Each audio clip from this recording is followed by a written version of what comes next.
Halo semuanya, perkenalkan nama saya Daniel Lenggono Mulyaji dari Universitas Mercu Buana Program Studi Teknik Informatika Fakultas Ilmu Komputer. Pada kesempatan kali ini saya akan memperkenalkan kepada kalian tentang kecerdasan buatan atau yang biasa kita sebut di zaman sekarang itu AI, Artificial Intelligence.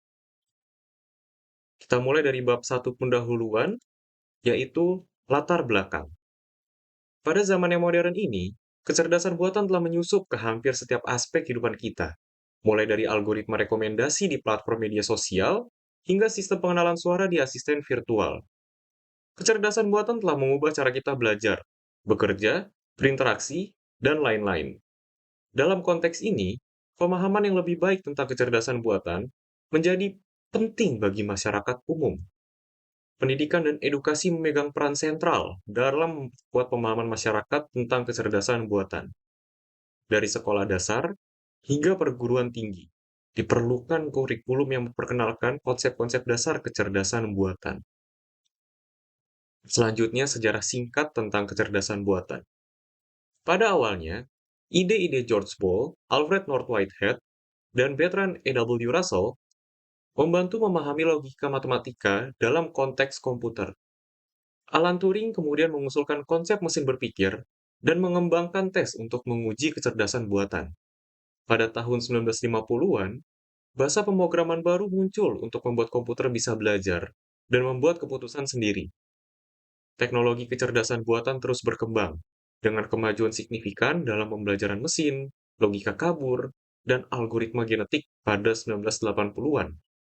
Di tahun 2000-an, internet dan komputer yang semakin canggih membuka jalan bagi teknologi seperti Google, Facebook, Siri, yang kini kita gunakan setiap hari. Yang selanjutnya, tujuan kecerdasan buatan. Yang pertama, mengembangkan algoritma pemecahan masalah efisien. Fokus penelitian AI adalah menciptakan algoritma yang dapat menghadapi situasi tidak pasti dan memecahkan teka-teki kompleks seperti dalam prediksi pasar saham. Kedua, mempermudah perencanaan.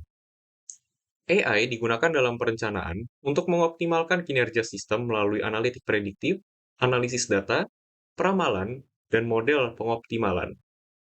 Yang ketiga, mendorong kreativitas.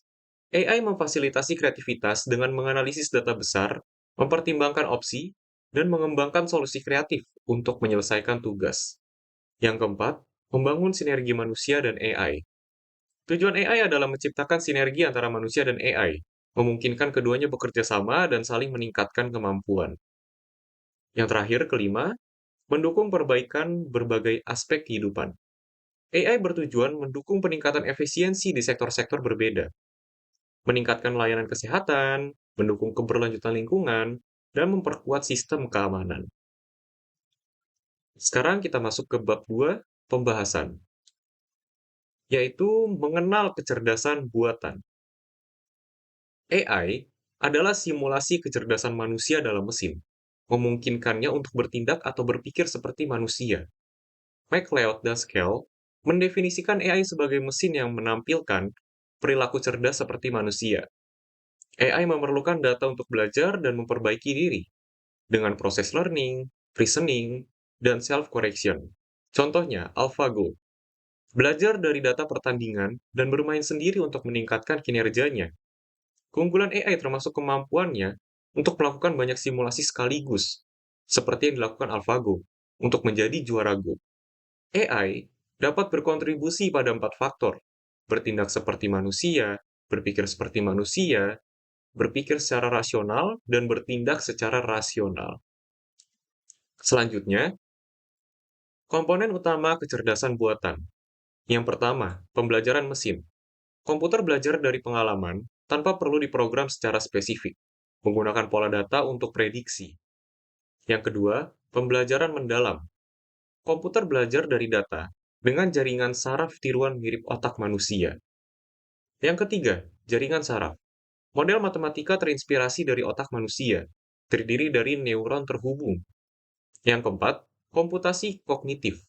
Membuat komputer berpikir seperti manusia, memahami bahasa, gambar, dan berinteraksi secara alami. Yang kelima, pemrosesan bahasa alami. komputer memahami dan menghasilkan bahasa manusia. Yang keenam, visi komputer. Komputer melihat dan memahami gambar atau video, termasuk pengenalan objek dan analisis visual. Selanjutnya, jenis kecerdasan buatan. Yang pertama itu jenis-jenis AI berdasarkan kemampuannya. Ada AI sempit, narrow AI, berfokus pada tugas tertentu dengan batasan yang telah ditentukan. AI umum, general AI, mampu melakukan tugas intelektual seperti manusia. Super AI, melampaui kecerdasan manusia dalam semua aspek. Yang kedua ada jenis-jenis AI berdasarkan fungsinya. Mesin reaktif, tidak menyimpan pengalaman untuk tindakan di masa mendatang. Mesin memori terbatas, mampu menyimpan dan menggunakan pengalaman masa lalu. Teori pikiran, potensial AI untuk memahami emosi dan keyakinan manusia. AI yang sadar diri, mesin super cerdas dengan kesadaran, sentimen, dan emosi yang mungkin mengungguli manusia dalam tugas-tugas tertentu. Selanjutnya, tantangan utama kecerdasan buatan. Yang pertama ada bias algoritma AI. Sistem AI bisa tidak adil dan tidak etis jika keputusannya dipengaruhi oleh bias data. Penting untuk melatih AI dengan data yang tidak bias agar keputusannya lebih adil. Yang kedua, masalah kotak hitam. Algoritma AI sering sulit dipahami, membuat kepercayaan terhadap keandalan mereka menurun. Teknik seperti LIME membantu memberikan pemahaman tambahan tentang cara algoritma membuat keputusan. Yang ketiga, kebutuhan daya komputasi yang tinggi.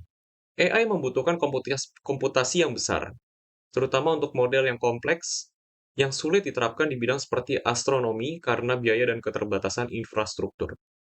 Yang keempat, integrasi AI yang rumit. Mengintegrasikan AI dengan infrastruktur perusahaan yang ada bisa rumit. Penting untuk memastikan kompatibilitas dan kinerja yang tidak terganggu. Yang kelima, kurangnya pemahaman tentang strategi implementasi.